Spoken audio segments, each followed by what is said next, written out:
Ngayong gabi mga mare, samahan niyo ako magluto ng hapunan.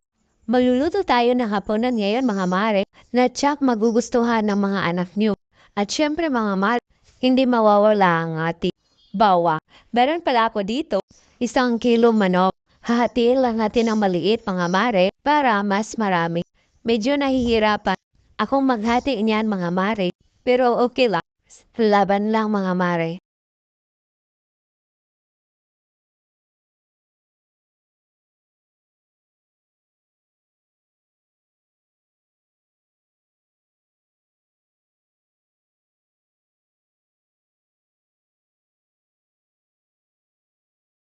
Pagkatapos nating hiwain mga ay wag na wag niyong kalimutan hugasan ang ating manok.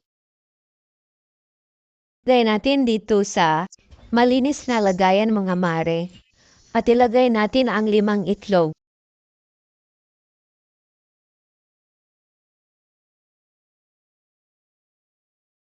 At syempre mga mare ang ating bawang, wag niyong kalimutan. At ang ating harina,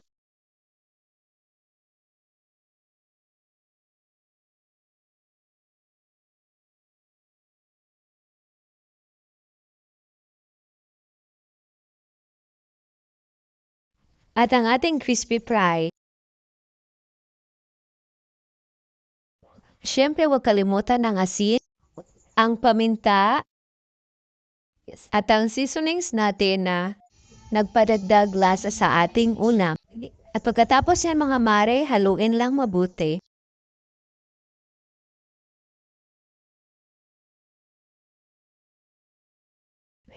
Hanggang sa ganito yung kalalabasan ng ating ulam. Nahalo-halo po na lahat yan mga mare para ready to fry na ang ating manok.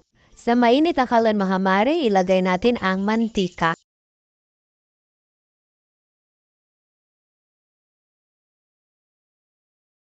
At isa-isahin na nating prituhin ang ating manok.